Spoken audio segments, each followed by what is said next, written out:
Good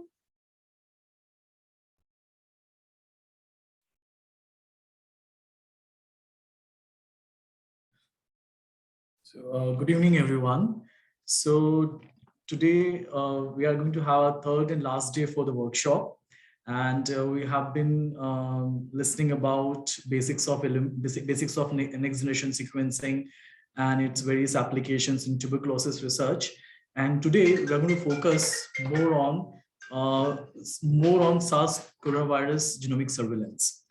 You must be thinking like, now the cases of SARS-CoV-2 has been, it's been subsiding, and but there is a constant need to have a genomic surveillance of SARS-CoV-2 to continue. And I'm sure, after having this entire session, you would agree with me that why this is so important, and why this is so important to be ready and to be prepared for any further variants and pandemics.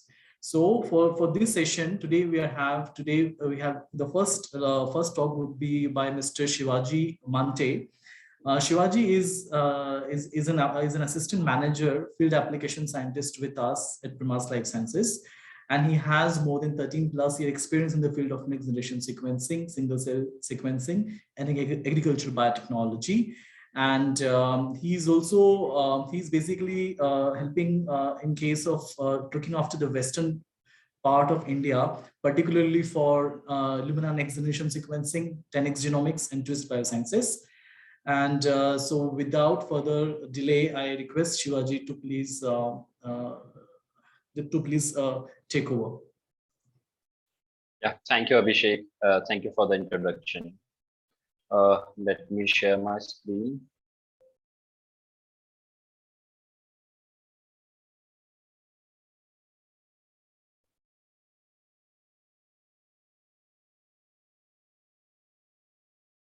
Yeah, hi Abhishek. Can you just confirm like you're able to see my presentation? Yes, Shivaji. This is visible. Yes. Okay. Yeah. Thank you. Thanks for the introduction, Abhishek. Good evening, everyone, and welcome you all to the day third of this workshop on next generation sequencing in infectious diseases. So today I'm going to talk about COVIDSeq assay, unlocking the power of genomics for SARS-CoV-2 surveillance. If you look at this statement, so if you look at this statement from World Health Organization, which emphasizes on the importance of genomic sequencing, which has helped us in fighting this pandemic against SARS-CoV-2. So this genomic sequencing has helped in developing different diagnostic tests, helping this outbreak, and monitoring the spread of virus or the new emergence of the strain. And this genomic sequencing is also helping us to be future ready against any future threats such as SARS-CoV-2. So let's say about the genomic surveillance. So the genomic surveillance data has helped us in supporting the allocation of resources. So we can allocate resources in more sequencing of this SARS-CoV-2 to come to know about the new strains that are emerging or new threats that are coming up. It helps to prepare local, state, or federal institutes to respond to the emergency, as we have seen like during the second lockdown, like when the Delta variant was spreading severely. So the kind of actions that government can take by imposing lockdowns or taking necessary steps. It also accelerates the development of therapeutics and diagnostics. So as we have seen like different vaccines coming up, fighting against this SARS-CoV-2, and again, different development of diagnostic tests as new variants are coming up and the same test is not applicable to the new variant. And it also allows our government to apply like immediately take some action to prevent this kind of spread. So if you see the genomic sequencing data helps a national level in monitoring the emergence of new strains, and it also helps to identify like how this vaccination is playing a role. So like as we have seen, like we come to know different reinfection cases or the infection to the person having vaccination. So we can also check if the existing vaccines are efficient against the new mutant strains. When you talk about state or local level, we can identify clusters which are having the outbreak. We can also take necessary action at local level to control the spread and to understand the epidemiology and transmission of the virus. So if you see here in this entire genomic surveillance, the next generation sequencing has played a very important role, right? So whether starting from monitoring the spread till identifying the new strains and identifying the changes in the PCR test. So as we have seen that the PCR diagnostic test, which was applicable for the Wuhan strain, is not applicable for the Omicron strain, right? So the new diagnostic test needs to be created. Then it is also important to identify the risk of emerging vaccine escape mutants, so that new vaccines which are getting developed can work on the newly identified strains.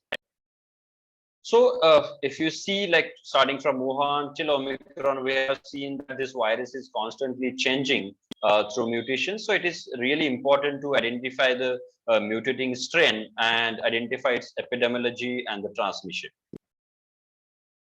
So basically, why we require more sequencing, right? So because we need to identify whether the new strain which is identified, whether it's a variant of concern or it's a variant of interest or it's a variant of high concern, right? So the government we can take necessary action to fight against this strain.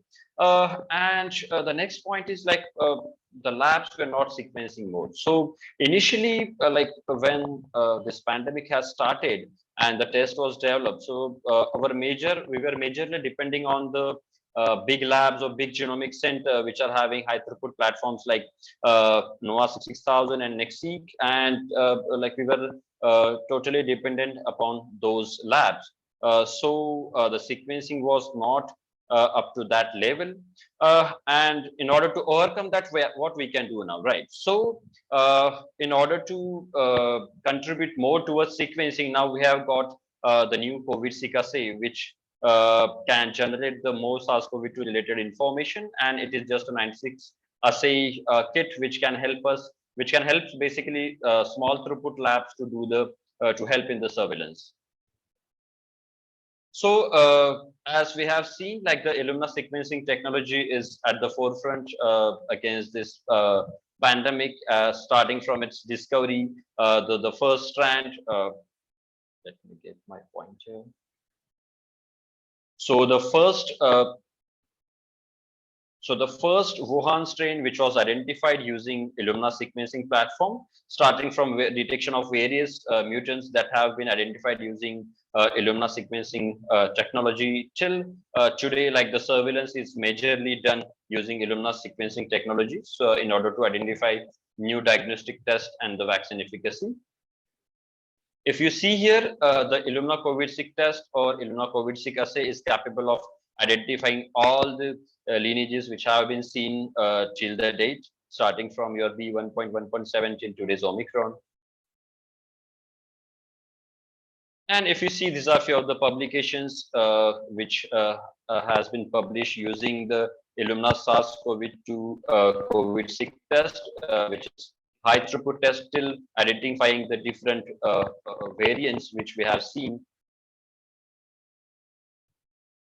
So let's talk about Illumina's COVIDSeq assay.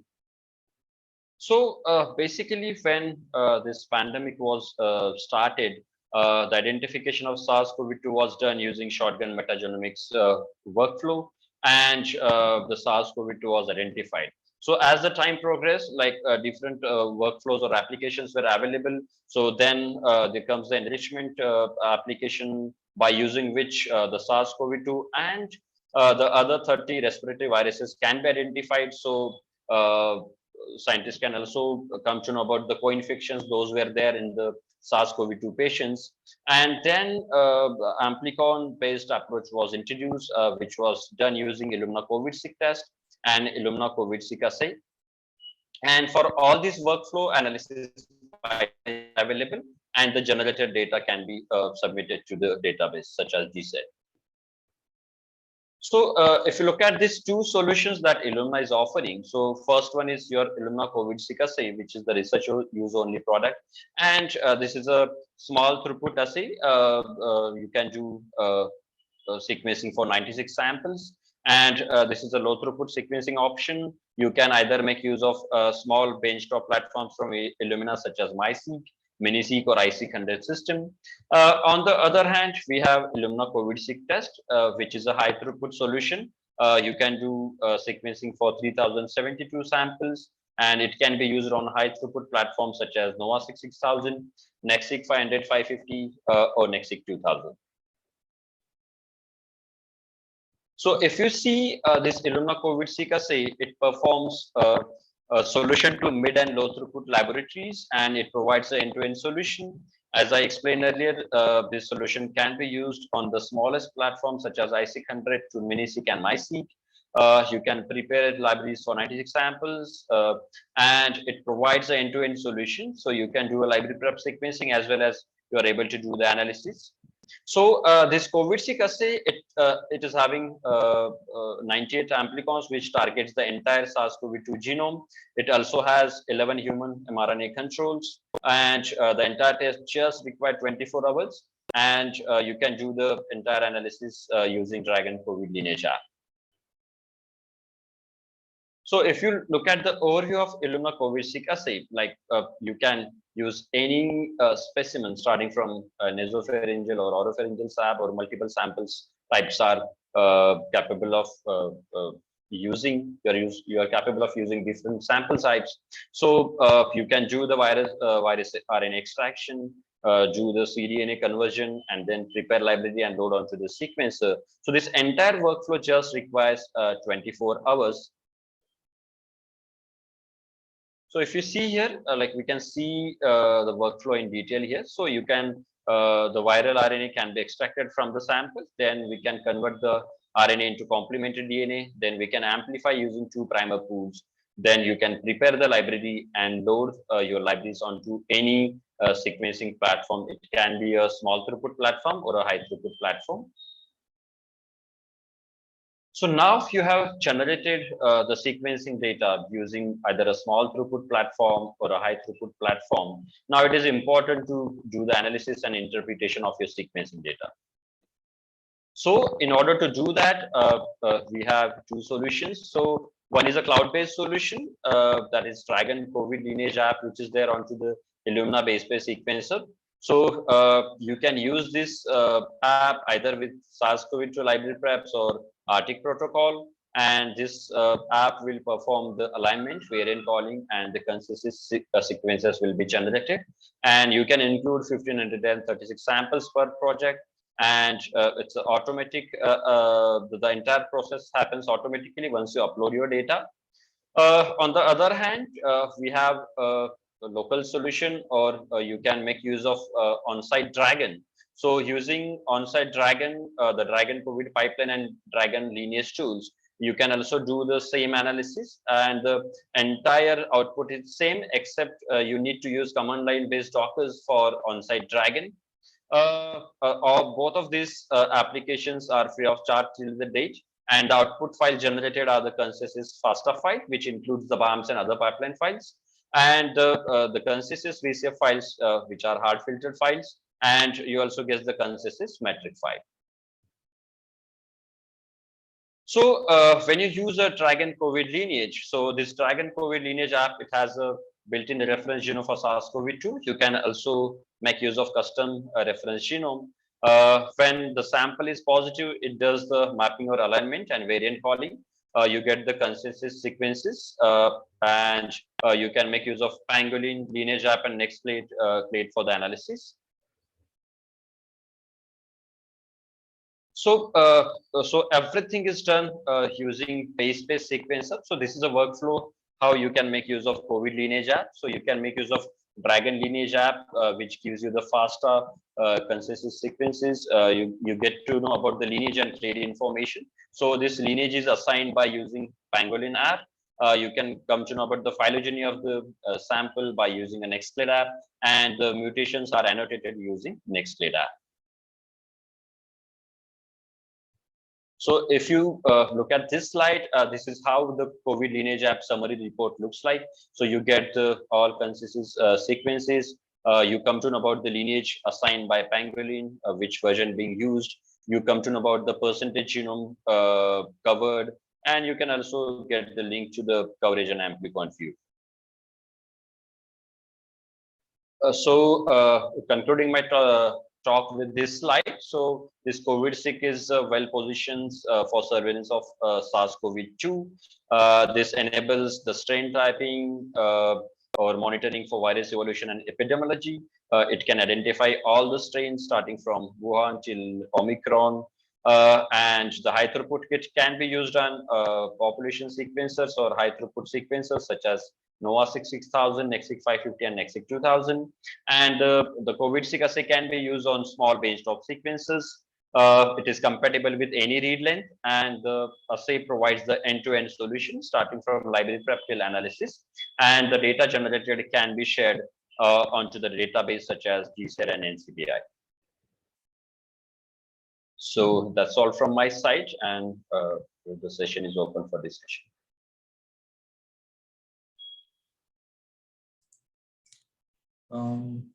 Thank you, Shivaji. So if there is any question, we can just take those questions.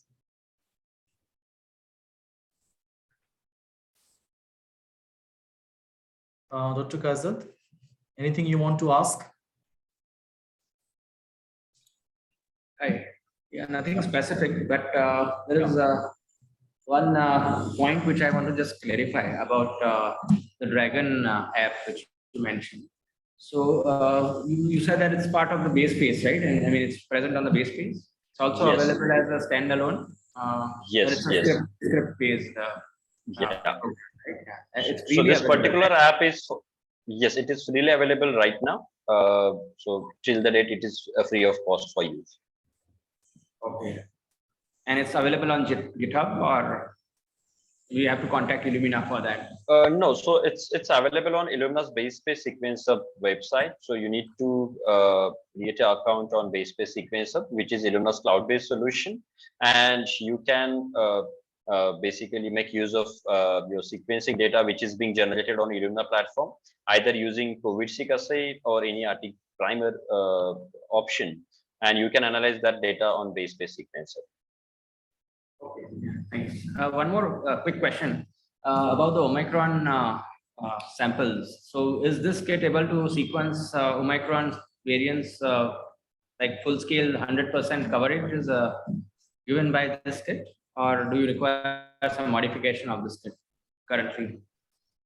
So this kit is capable of doing sequencing for Omicron samples. Additionally, we also have launched V4 primer pools with slight modifications, and additionally, instead of using the earlier V3 Arctic primer pools, you can make use of the newly launched V4 Arctic primer pools. So the kit remains the same, only the primer. Yes, only the primers will be different. So the primers are not part of the kit, right? V4 primers are not part of kit. The standard part of kit are V3 Arctic primer set. Okay. Yeah, thanks.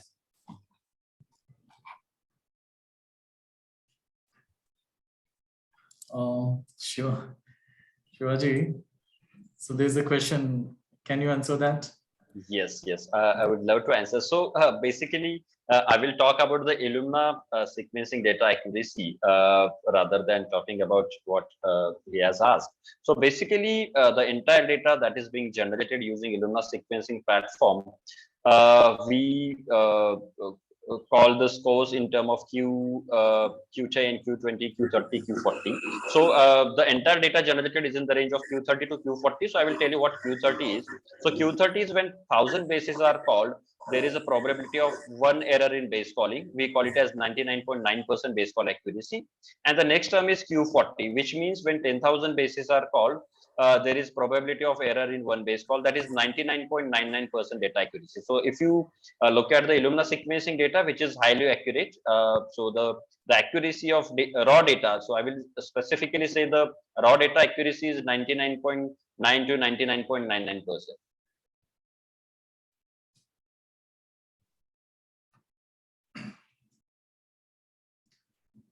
Yeah, I think. So, yeah, I think this is one of the last questions which we can take. Yeah, from the chat, right? So Yeah. I think, do we need to purchase V3 and V4 pool primers separately? So V3 primer pools are part of standard kit. You need not to purchase that. But if you want to have V4 primer pools, which are recent launch of Arctic V4 primers, you can purchase that separately. So that's not a part of standard kit, but you have an option to purchase them. Oh, all right. Shivaji, I think another question which has come up by Arunagiri, we'll take up that question while Dr. Sridhar concludes his talk. That time it will be more relevant to discuss about Deltacron. Okay, so thank you so much, Shivaji, for your overview of COVIDSeq. Thank you. Yeah. Thank you, Abhishek. Yeah.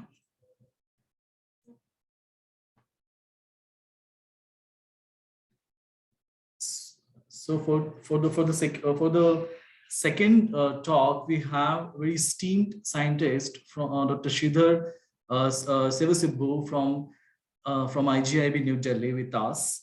He and his team has been at the forefront of genomic surveillance of SARS-CoV-2 in India right from the beginning, and his research efforts have guided public health interventions and policy for management of the pandemic in India. Although he has primarily been involved in doing human genomics studies, where he's more interested to work on rare genetic disorders, where he has co-founded the Genomics for Understanding Rare Diseases India Alliance Network. And his laboratory also works on non-coding RNA-mediated regulation of vascular development in diseases. But considering the need of the country and the importance of genomic surveillance of SARS-CoV-2, he's taken up such a great responsibility to help the policy decision, to help the policy decision making. So without further ado, sir, I request you to please have your talk, sir. Thank you, Dr. Abhishek, for the kind introduction, and good evening, everybody. Let me share my screen before I go ahead, and 1 minute.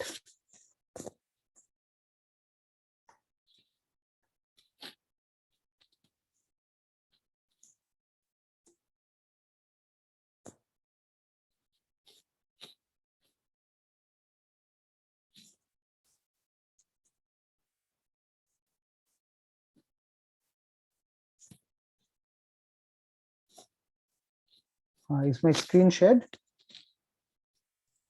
Yes, sir. Is it full screen now? No, sir. We'll just wait for us a moment.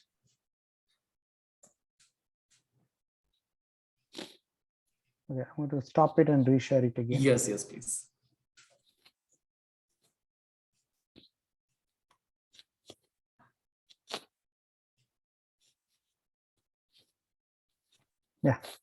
Yeah, this is full screen now. Yes, sir. Okay. Good evening, everybody, and thank you to Abhishek, Divya, and the whole team to have me today deliver this talk.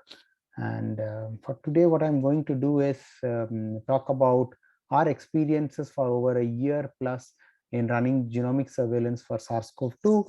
And I'm from the CSIR-Institute of Genomics and Integrative Biology, New Delhi. And my lab largely spearheads the genomics initiatives, largely in the space of functional genomics. But given the pandemic, we switched gears into looking at infectious disease. And this has been our experience. So here is what I have to share with you. This work that I'm going to present is a collective work of a large number of very capable volunteers and enthusiasts who managed to stay back with us almost 2 years ago and managed to put this together. We are about 40 people who volunteered for this activity, and that's the experience I'm going to share. So thanks to all the volunteers. So we have talked about this a short while ago. There's been a paradigm shift in the way you look at microbial genomics from here onwards. Traditionally, you would get a microbial sample, you would culture it, you will put it under high-end microscope, understands its phenotype or its biochemical characteristics before you find out the have a name of that organism, and this could take a considerable amount of time. But with SARS-CoV-2, that paradigm took a huge shift. The shift was in terms of using genomics to identify the organism, and in this case, the Wuhan HU1 genome was practically you take a sample out of the lung or the saliva and do genome sequencing blindly, and now using bioinformatics tools, you reconstruct the genome and you be able to understand what the composition of this organism was and thereby arrive at the name of that organism. So you have a direct molecular analysis and genomic characterization for detection of that virus. What enables this to happen at this scale is the rapid drop in the price of genome sequencing, and that has really pushed the boundaries that we can explore. So the way this works is that you could extract total RNA from a bronchioalveolar lavage or a swab sample or a saliva sample and extract total RNA, deplete the ribosomal content, and then subject it to RNA sequencing, convert it to cDNA and sequence it, and then do a bunch of bioinformatic tricks to make sure everything is working fine, which you just heard in the previous talk, to finally doing the phylogenetic analysis. So the reason we are able to do this in such great efficiency is primarily because as the virus mutates from one generation to the next, okay, or rather not mutates, it replicates from one generation to the other. It leaves behind footprints in terms of mutation, and about 3 to 7 mutations per month. Okay, about that would translate to about 1 mutation every 10 to 12 days, and you can follow these mutations using a genome sequencer and be able to figure out where did the virus originate, from whom did it transmit to whom, which of these strains led to an outbreak, and so on and so forth. So over time, we can do this detective work back and forth, and that's the advantage that we use to look at genetic variability of SARS-CoV-2 and use that to identify the various characteristics of transmission. Now, in a summary, what does genome sequencing help us with? It helps us understand the evolution of the circulating virus. It confirms the virus. You can also understand the origin of the infection. You can look at community outbreaks. Most importantly, it helps you in evaluating diagnostics, vaccines, and therapies. And this is something that is very important. And the current phase of the pandemic is largely this is what we are using genomics to really spearhead, is a diagnostic, vaccines, and therapies, and that genome sequencing is playing a very important role. Again, this is a very old slide. This is probably one of the first slides that was made for COVIDSeq ever. Okay, so this was a slide made in early June of 2020, wherein we partnered with Illumina to run the first field trial for COVIDSeq, and we put together a protocol that would allow us to do it on a NovaSeq 6000, and you just saw in great detail how this process works. So early on in April of 2020, the CSIR think tank and our leaders and all of us sat down together to understand where was this pandemic headed to. And we realized that while detection by RT-PCR is a very efficient method, okay, we will come to a point where there will be multiple viruses circulating, and we would need to know the specific lineage of the virus. And we predicted that to happen in 1 year. But believe me, it happened much before that. So we set about talking to a number of people, including Illumina, on the requirement for doing this. And it just so happened that Illumina put together 5 kits, and that had been sent for FDA approval.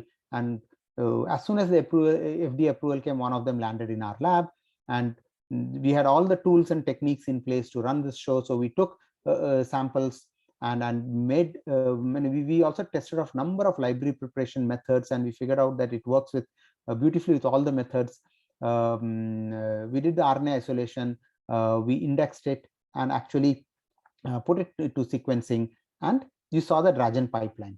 But we did not stop there, because the idea was not to just say that yes, you can say the presence or absence of SARS-CoV-2, but really wanted to get to the phylogenetic analysis. So we ended up putting, I think somebody is raising a hand. May I know why?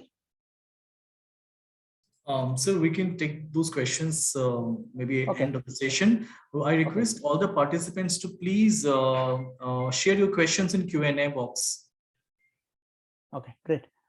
So the idea was to actually do phylogenetic analysis, and then when the slide was put together, that module was completely not available, but now it is available as a standalone version, and you can see the number of people who contributed, including my collaborator Dr. Vinod Skaria and many of my students. So this is a scalable platform. It can go, though I have mentioned a 750 to 3000, actually you can go from all the way to 48 to 3000 now, and that's the power of the system. And the first real-life application was undertaken in India by IGIB in way back in July 2020. So, so here is the details. We had picked 752 samples in duplicates to run on the NovaSeq S4 flow cell. We had multiple positives, negatives, inconclusive samples, pan-Serboco samples, and we also had varying these CT values just to test out what is the threshold of the COVIDSeq application. And we generated data for over 1,500 samples, and under 12 hours we were able to generate the data with a very high sensitivity and accuracy, and all this is now published and freely available, so people may refer to the publication at the bottom of the screen. Okay, so essentially the COVIDSeq field application or the field trial was actually done at 7 states around India, contributing to over 2,000 genomes to build the SARS-CoV-2 genetic epidemiology for India. This is one of the first cut large-scale data that we got to see in terms of genetic epidemiology of this virus from India. And since July 2020, this technology has been adopted by large countries such as Australia and many other European countries to actually run genome sequencing, because we had a field data available, we had the confidence on the data, we could really do it. And all the way till Omicron, there was a question last time, yes, you can also sequence Omicron without any difficulty, and we have done that great number of times. So in a nutshell, what does it offer? It is sequencing for detection and genetic epidemiology. It is a scalable configuration. It has better sensitivity compared to RT-PCR. That's not so important, but really what is important is that it provides an additional diagnostic yield, and it reclassifies more than 50% of the pan-Serboco samples as positive samples. That's a huge number addition that we could show. And it also enables genetic epidemiology. And globally, this also provided us a chance to first to do the field validation for COVID test. So here is what we learned in the last 1 year. Okay, so in this screen shown at the very bottom of the screen are the first 2 samples that came in. The students who came in from China, whose genomes were sequenced by NIV, then you could see waves of this virus spreading across India. So India is largely dominated by distinct clusters. One that was defined by D614G mutation, which had origins in Europe. And then we had this distinctly large number of samples from India, which had a very distinct clustering. Now we look, this was called as A2A and the A3I clusters. And the I here would stand for India. Now all this has been reclassified in a very different nomenclature. I'll come to it in a little bit. So as you can see across India, how this lineages are distributed. They had various presentations. For example, in Delhi, you had a good proportion of A3I and A2A, whereas if you look at Gujarat, that proportion was completely very different compared to something in Kerala.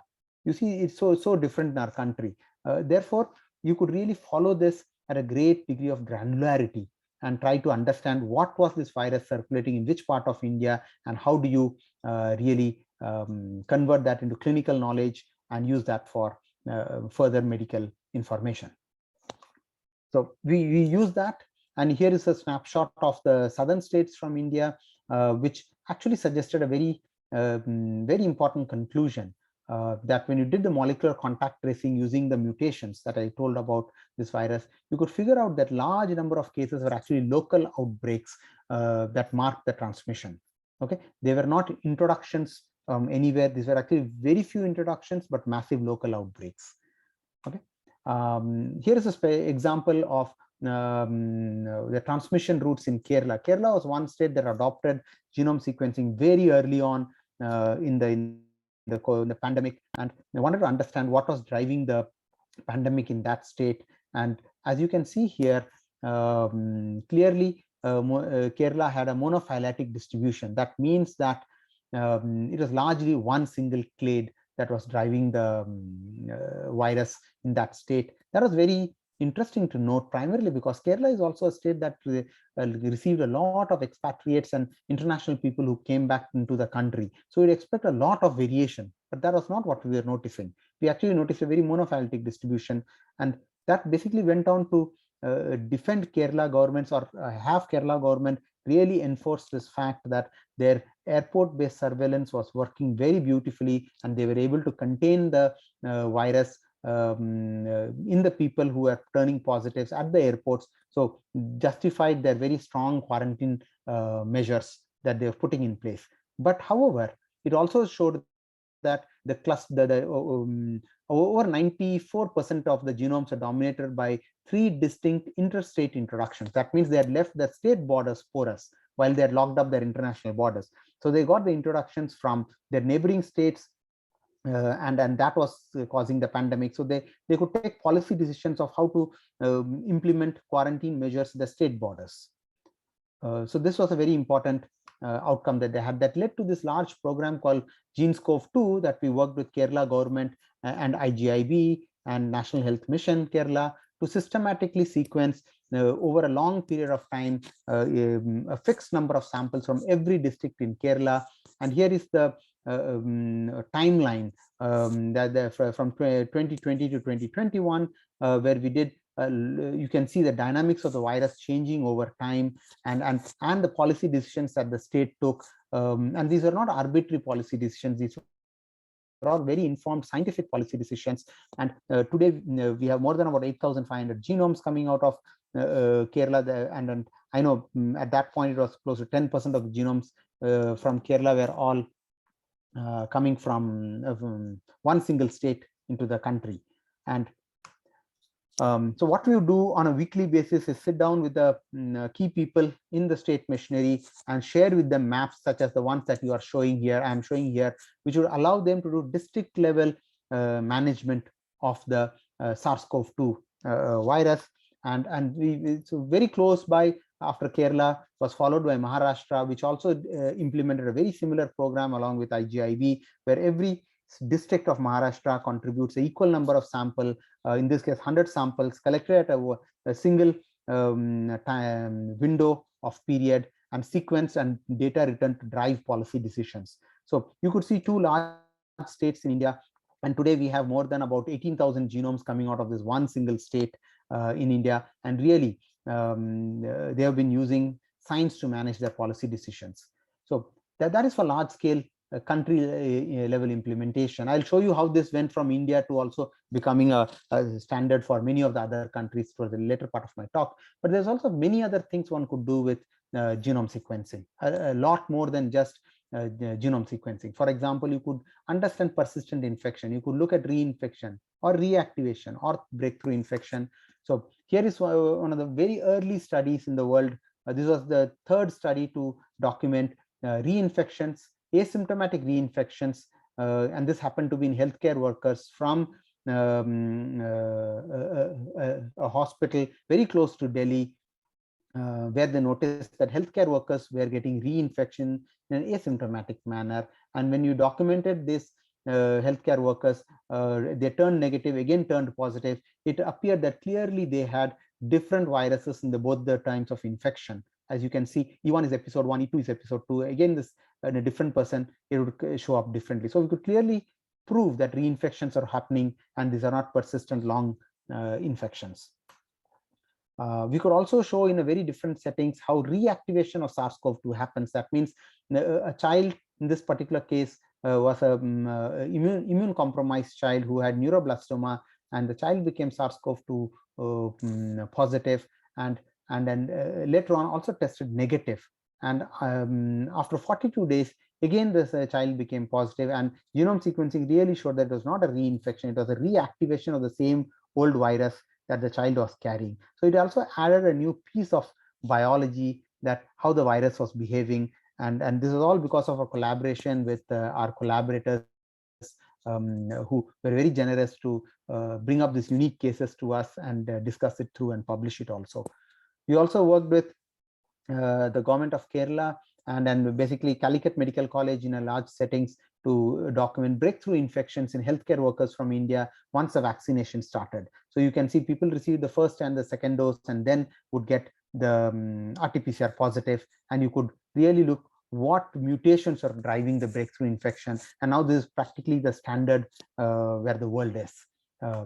So this whole program that we started out in a small lab at IGIB turned out into a national program called the National SARS-CoV COVID-19 Genome Surveillance Program, or the INSA-CoG program, funded by a large number of institutions from in Government of India, right from Ministry of Health to Department of Biotechnology to Council for Scientific and Industrial Research to ICMR, all of them funding it. Also state governments like Kerala and Maharashtra actively participated to document this at a very great granularity. And today I'm really proud to say that we have actually taken a back seat in terms that we have trained so many labs, close to over 50 labs in the INSA-CoG. It has more than about 1.5 lakh genomes done and submitted. So largely there are other now state government labs that have taken over and doing a much better job from where we were in 2020. I'm really proud to say that genomics has come of age in India, and I hope it stays that way. But this is the most important slide of my talk. We do genomic surveillance for early warning, but what most people do is actually sequence genome in a large peak of an epidemic. For example, we are talking about this Delta wave here.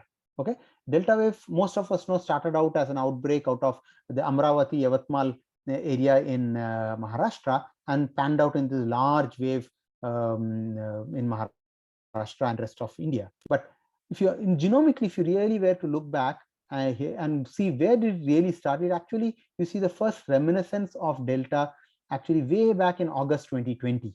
Okay, and that is sort of you almost missed it, but you had from August 2020 to almost February, March of 21 lead time. If you really knew what to do, that is the time where you prepare. You know that there is a very evil strain of that virus spreading around. We need to take precautions and not take precautions after the wave has hit us. So that's really what genomics allows us to do. So that's what we do right now. It's not really do sequencing when the pandemic happens or in the peak of the pandemic where people expect us to do genomics. No, you need to do a constant low level genome sequencing irrespective of the wave is there or not there. And that will actually allow us to accurately predict if there is a pathogenic, very highly pathogenic variety of the virus that's going to emerge. And that's the power of genome sequencing. It gives you at least 6 months lead time into putting things in place and then take proper public health measures. So that's what genomics is really about. So, we were in December, we are looking at Delta, and by end of January, early February, we are looking at Omicron. And why is this? Because the virus is also trying to evolve. It's trying to escape the pressures that we put on it. So it is trying to escape our immune system, while it is also trying to increase its transmittability. So that was the classic signature of Omicron that we noticed, very high transmittability or immune escape. But fortunately, it was not as virulent as we expected it to, at least in India. There are many theories of why it is not. I'm not going to get into it, but what started as a very small cluster internationally, primarily because of a set of mutations that were predicted to have immune escape or increased cell entry and increased transmissibility, shown in red here in the spike RBD domain of the virus.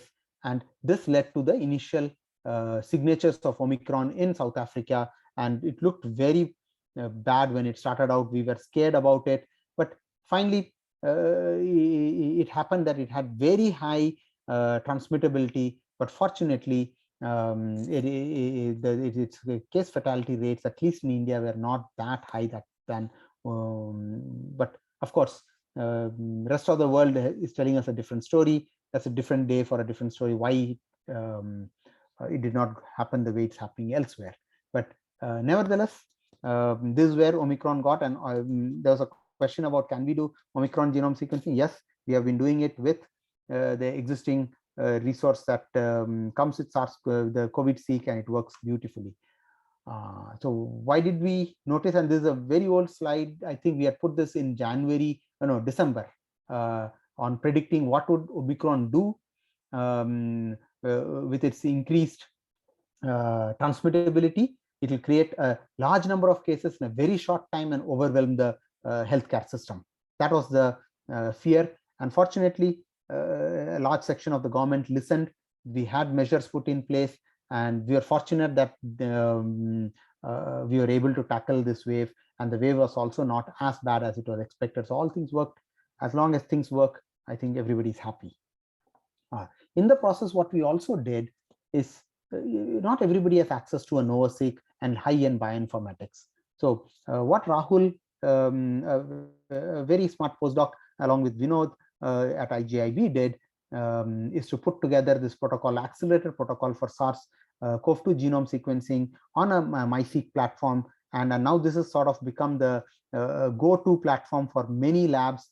So we showed that how you could do a small set of samples, 48 samples at point of care under 24 hours. So this was very useful for surveillance, cluster infections, deaths, time critical events in hospitals or in airports. So it's a rapid sequencing on benchtop sequencers, and the protocol was available and now adopted widely by many people, including Illumina, as part of their regular SOPs. So as a case in example, what led to the development was this one particular requirement that came from the ICMR, really wanting us to study this 37 faculties who had died at Aligarh Muslim University in a very short period of 1 week to 10 days. And that's an alarm bells ringing on, was there a new variant? So we had put together this accelerated protocol. So under 24 hours, we could tell them that what the variant was. It was nothing other than Delta. And since then, we have used it extensively in Maharashtra to characterize the Delta plus variant, or rather the AY series of variants. And this is a very interesting story. And people from Maharashtra might be able to report. So the AY series, which was earlier known as Delta plus in the media, was actually noticed in people who came down, who were Everest climbers, who had come down from the Everest, and when they were crossing the Japanese airport and the Portuguese airport, they were found to carry this variant. But suddenly it showed up in Maharashtra at very small numbers, I think in a very few number of samples at Ratnagiri district. And the alarm bells started ringing on what was this going on and where did this originate. And we were very quickly, we had a very nice program with Dr. Rajesh Karyakarte and others at Pune. We put together the sequencing, and within a couple of days we were able to tell them that well, there is a new strain, and we found out that these are actually mango pluckers who had come in all the way from Nepal to work at farms, and probably they brought it along. So you could clearly see that how very quickly knowledge could be translated to application, and the application transferred to policy decision into quarantining not everybody, but the high risk people. Now WHO has sort of adopted this program, and along with the large number of countries in the Southeast Asian region, WHO actually runs this accelerated genome sequencing program out of our labs, and this has been quite a success story, I should say. But nothing beats wearing a mask. So please do wear a mask. COVID has not gone anywhere. There are various kinds of masks. So this graph basically says that how FFP masks are very, very good at preventing infections from getting transmitted, or you yourself getting infected. So please continue wearing your mask is a message that I would like to send. And with that, summarize my talk is that NGS provides enhanced sensitivity and increased diagnostic yield and that's a very important component of controlling the pandemic. It also helps us to monitor variants of concern and variants of interest.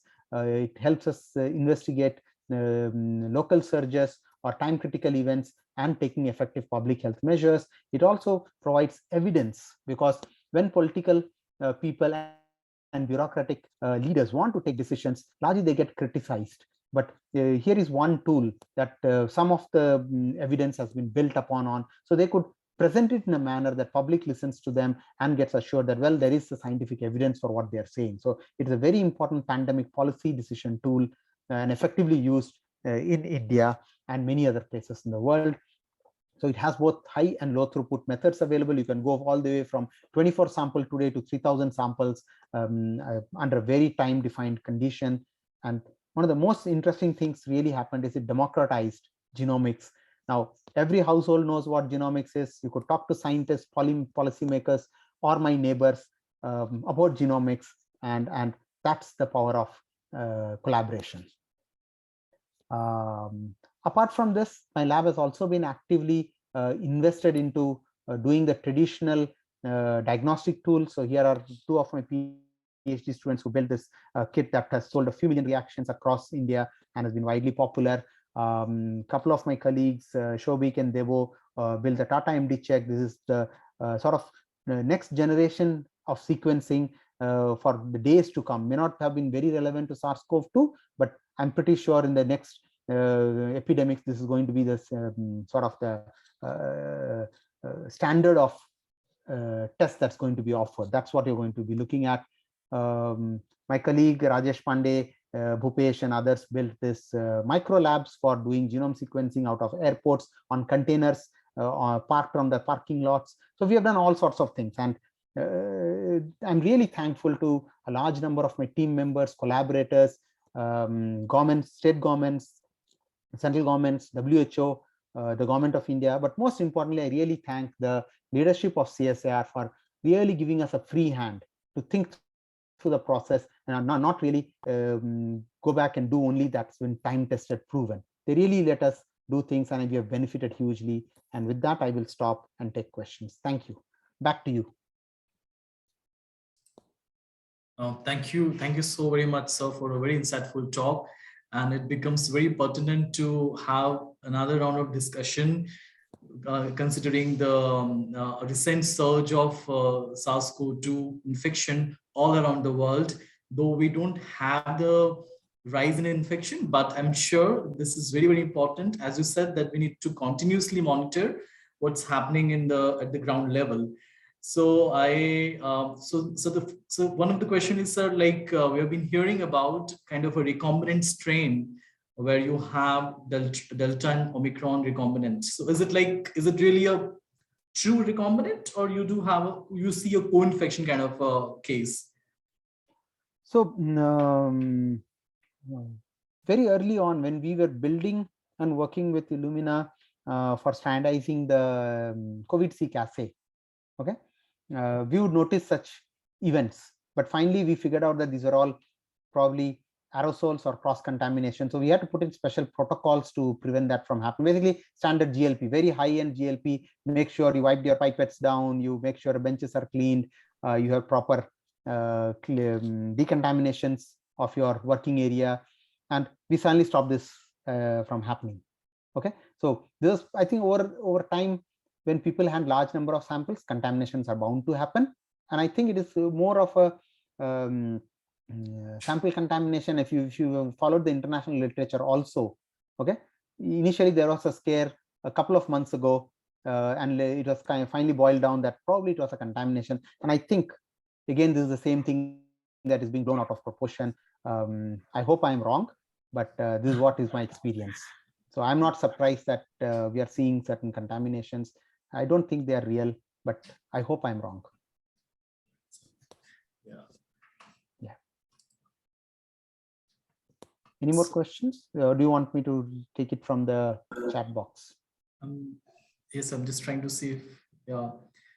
So there's another question, do you find any relationship between SARS-CoV-2 and mucormycosis cases? Yes, we did investigate that as an active school of thought for quite some time. No conclusive decisions we could arrive at.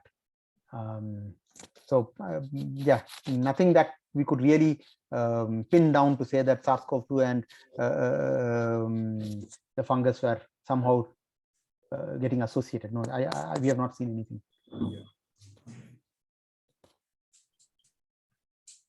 So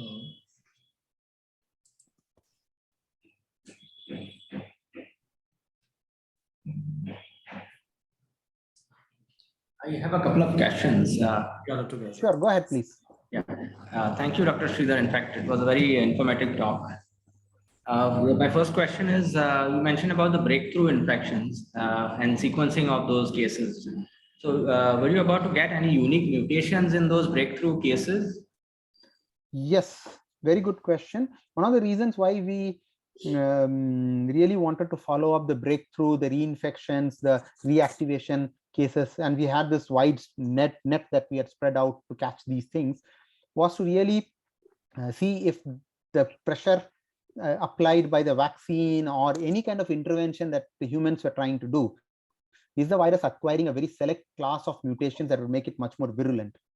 Okay, and in some cases we did notice, but I think good pandemic policy decisions and also the healthy behavior of those individuals who in quarantining themselves, wearing masks, I think sort of diminished that effect nicely. But yes, in some of the cases we did notice sort of a selection coming through in terms of particular variants getting overrepresented, and that has also been internationally noticed. Back to you. GISAID from India, like the INSACOV, does INSACOV have a kind of a release protocol for uploading the data on GISAID at a defined interval, or what's the process? Because I don't see enough representation of India data on GISAID. So that's something which I think it's a kind of a concern, because the global database doesn't have enough representation from India. Okay. So while I don't represent INSACOG, okay, but I will answer that question. So it is with this disclaimer that I start, that I don't represent INSACOG. I represent myself and my institute. Sure. Okay. Now, having worked very closely and being one of the labs that initiated the whole process, set the ball rolling, the idea of genomic surveillance is not to do brute force sequencing. We have been not a great proponent of brute force sequencing. Okay, primarily because, like you said, both the Maharashtra example, the Kerala example, now WHO running it in practically the Southeast Asian region in 11 countries. We have really noticed that low volume systematic collection of samples. Let's say, for example, every district you have 100 samples randomly collected and 100 based on either reinfection or certain clusters, deaths. And if you prioritize samples like that, they become far more effective and do it over a constant period of time, in the sense that don't bother there is a surge or there is not a surge. You have to continue doing it. That's when you can, like my slide I showed you. Okay, when we are least expecting is when you see the most dangerous variant showing up. Okay, that's the whole idea. Now, with that principle, we have not been a great proponent of doing large scale sequencing. We wanted a constant level of sequencing happening. Now, having said that, why is data not showing up on GISAID, and probably showing up on GISAID in spurts, not in a very smooth manner, is also because, remember, the data is generated, it is analyzed, it's consumed by the policymakers, the clinician staff, the INSACOG consortium to come to a decision. And once the decision is made, the data is, at that point, approval is given for release. The idea is not to just sequence and release it in GISAID and create panic. Okay, because once you release it, like now we have this panic about Delta Cron all over the place. Okay, and I primarily think that had proper GLP practice would have been put in place, we would not have been seeing this. Okay, there are pros and cons of constantly releasing data, which I am for releasing a lot of data, but with checks and balances. Okay? That, I think, answers most of the question. But of course, I am going to also put this that we should have done enough. Okay, we could have done far more than what we have done. That goes without question. Thank you. Thanks. Sir, like a proportion of total number of samples are subjected to genome sequencing for SARS-CoV-2. So while the numbers are subsiding, and what we need to really have a check on the evolving variants. So what do you feel? I mean, what should be how many samples should be sequenced? We already have less number of samples, and whether the wastewater surveillance can help, and what is your take on this? So yes, the sample numbers are low, but remember, we are looking at the experience has taught us the sample numbers of 100 to 200 per district are pretty good enough indicators. Okay, of which 100 is randomly picked, 100 you reserve for sudden outbreaks or certain cluster deaths or certain unusual events that you notice. Okay, so these numbers are always available. Given the number of caseload that we have, I think these numbers are available. Of course, if you go below these numbers, you can only be happy. Why even worry about it? Yeah. Okay.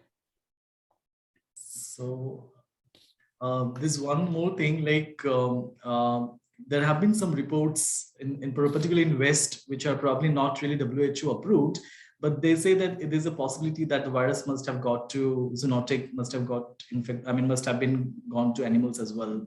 So I mean, what do you feel about that? That is the real possibility, or it's just kind of some arbitrary reports?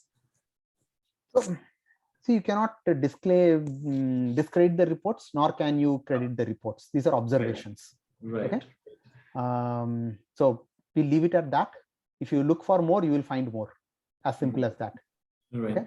So I think one more question, like we have been having few variants, and so we're sorry for this disturbance. Yeah. So just last question. I mean, do you see any pattern for the emergence of new variants, and I mean something like that coming up in near future? Not to something that I can say very confidently, but I like to leave that decision to unless we have enough evidence before we speak up. So at this point, there is not huge amount of evidence to pinpoint anything that's to be alarmed about. But if there is an alarm, you will hear it out from the right authorities in India. Sure. Yeah. All right. I think somebody has raised a hand, Rahul Suryavanshi, unless Rahul, can you please put your question in the Q&A? You can unmute yourself. Yeah, you can unmute yourself.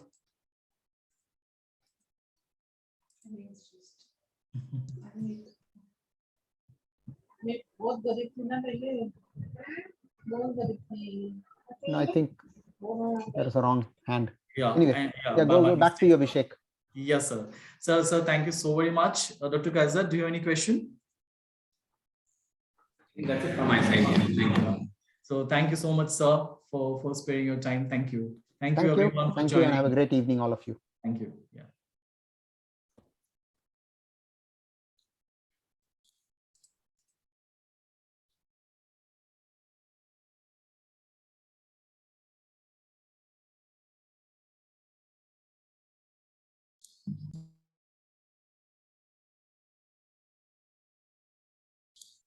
So, Dr. Abhishek, should we? Yeah.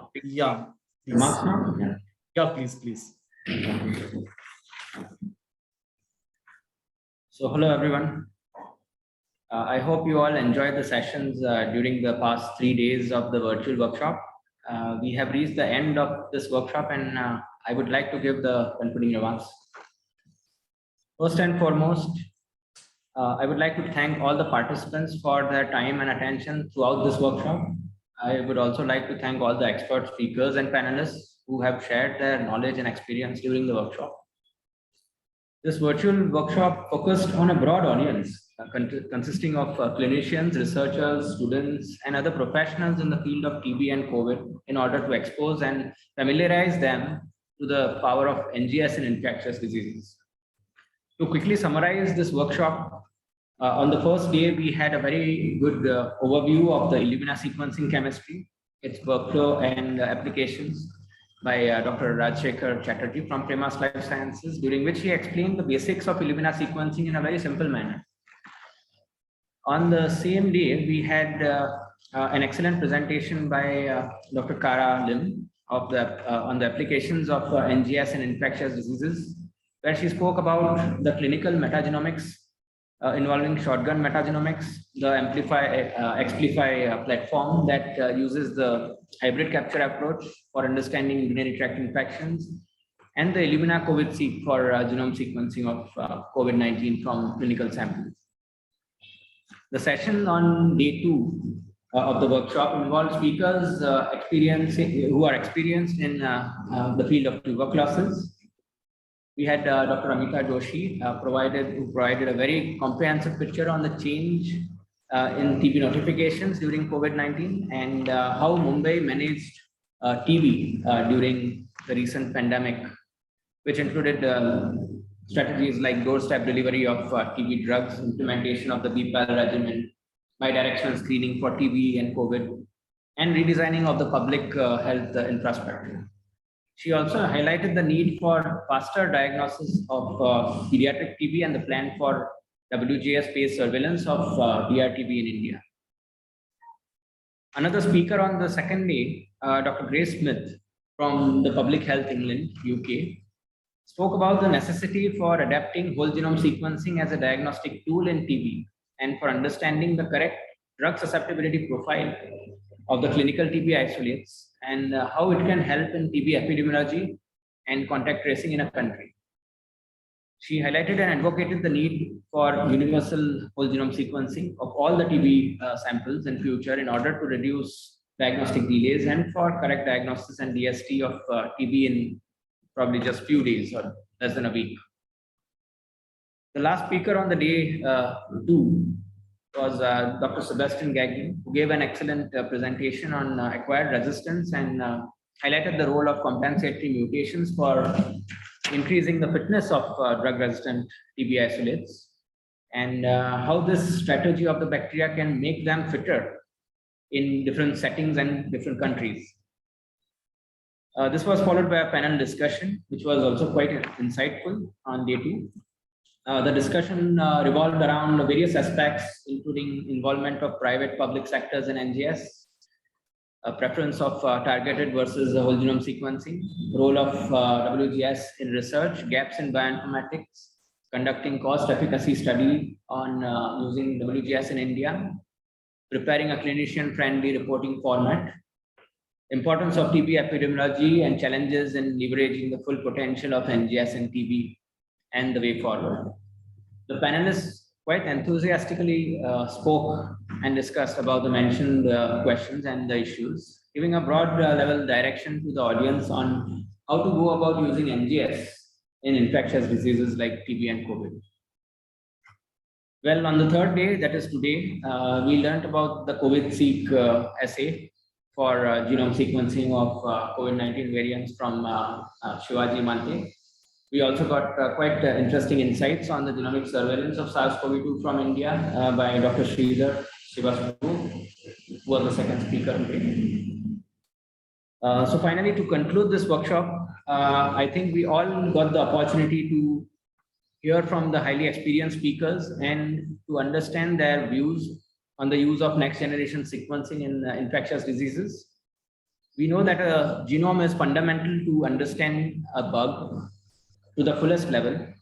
With this realization, the clinicians in this age have also started to give more weight to genome sequencing of the clinical cases, which is a very good sign indeed. The message that we get from this workshop, I think, is that sequencing is now going towards becoming an inseparable part of diagnosis of infectious diseases. That the future is not very far, I can tell you that. Yeah. So also the methods for genome sequencing have rapidly changed in recent years, and there are many broad level, flexible, time efficient and user-friendly kits, as you have seen throughout this workshop, which are available these days for doing this job. Moreover, the cost of sequencing is no more a limitation if we think about implementing high throughput sequencing for a disease like TB in India, where there is no dearth of TB cases.